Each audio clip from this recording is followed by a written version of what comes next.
I want to talk about something today that's a pretty delicate subject, and this isn't about anyone I know personally or any one of my patients, but it's something I keep seeing out in public. I see it in the grocery store, someone walking down the street, at parties.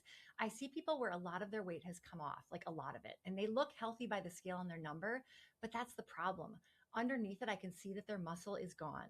And I know you've seen it too, those arms that are thin in a way that isn't supposed to be, those empty, hollowed faces. Maybe they lost 30 or 40 pounds and they tell you they feel great because the scale finally says the number it was supposed to.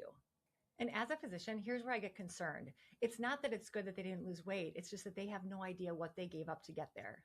And that's what I want to talk about today because what I'm watching isn't really about one drug. It's about an entire category of medicine, one that has gotten ahead of the people using it, and that category is called peptides. As you can imagine, almost every patient I see right now is asking me about them. Not a few, almost everyone. And it's the hottest thing in the longevity conversation. And the word gets thrown around like it's the fountain of youth and health. So let's actually demystify it because most people asking me about peptides could not tell you what one is. Peptides have been around as long as humans have. Your body makes them constantly. Insulin is a peptide. GLP-1, the thing in Ozempic, is a peptide. So are hundreds of others you've never heard of. A peptide is simply a short chain of amino acids, the same building blocks that make up protein. Your body uses them as chemical messengers. Little notes pass between cells telling them what to do. And then there are synthetic peptides, not naturally occurring. They're built in a lab to closely resemble the ones that your body already makes. And as medicine has evolved, we've found that some of these don't just treat disease, they appear to slow aspects of aging and support how the body functions. You already know about one family, and that's the GLPs, but there are dozens more, and several are working their way through an FDA review process, one that's already actively redrawing the lines on what's legitimately available right now for us as patients. Some are showing real promise, sermorelin for sleep and growth hormone, BPC 157 being studied for musculoskeletal and gut repair, a topical copper peptide for aging skin, and I could go on and on. And I'm with you, it all sounds great. I love peptides, I prescribe them every day, and I use them myself. But here's where I put my doctor hat back on. Peptides are active compounds. They are not supplements. They are not harmless. And right now, it is literally the Wild West out there. The thing that scares me isn't the medicine. The medicine is genuinely exciting. What scares me is the number of people ordering these off of pretty websites. No physician, no oversight, and no real understanding of what they are pumping into their body. And to show you exactly how that goes wrong, I want to tell you about the one peptide that already went mainstream because we are watching in real time what happens when a powerful tool gets ahead of its guardrails. GLP-1 medications like Ozempic, Mounjaro, Wegovy, they produce real fast weight loss. The scale drops, people are thrilled, and their BMI improves. Their doctors are even pleased. But here's what's happening underneath. If you don't know what you're doing, these medications can strip muscle alongside fat, sometimes dramatically. So the scale is moving in the right direction while the body is losing the very tissue that protects your health for the next 40 years. What looks like a win on paper can be a serious problem in the body.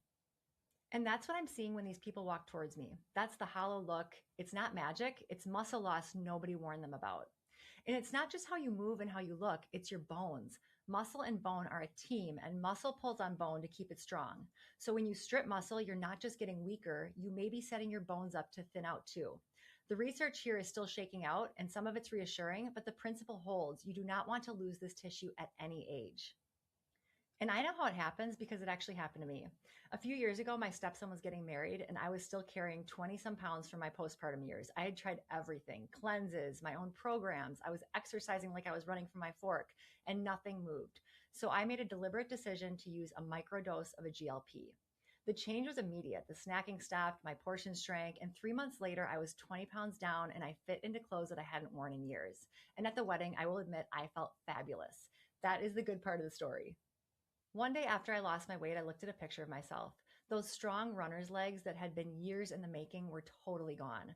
My arms did not look like my arms. My weight was healthy by BMI, but my muscle mass was total shit. That's the day I decided to get it back.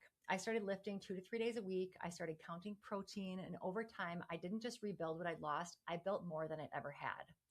That experience changed how I practice. Every patient prescribed a GLP at my clinic now also gets a protein prescription and a strength plan.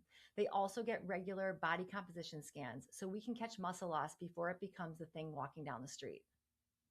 And here's the part influencers are not telling you. Peptides in these tools will not erase an unhealthy lifestyle, and they are not for everyone. Peptides are regulated for a reason. Like prescription drugs, they're not meant to be available without one. So when someone buys a research-only peptide off of a non-medical website, they are literally playing Russian roulette. When I prescribe a peptide from an accredited compounding pharmacy, you get two things you can't get from a fancy website. One, you get a physician who decided that this compound is right for you and dosed it correctly, a physician who will watch for potential complications from the medication. And two, you get real assurance that what's in the vial is what the label says, made under quality systems, tested for sterility, and accountable to regulators. That gray market stuff offers none of that, and you are trusting a label printed by a stranger. I feel like it's literally like buying your blood pressure medication from a guy mixing chemicals in his bathtub. And guys, I am not making this up. When independent labs have tested research-only peptides off of the open market, a large share failed to meet their own label claims. It was the wrong compound, the wrong purity, or the wrong dose. So enough of the fear mongering. I'm genuinely excited about what peptides can do, and I use them myself, but I use them judiciously.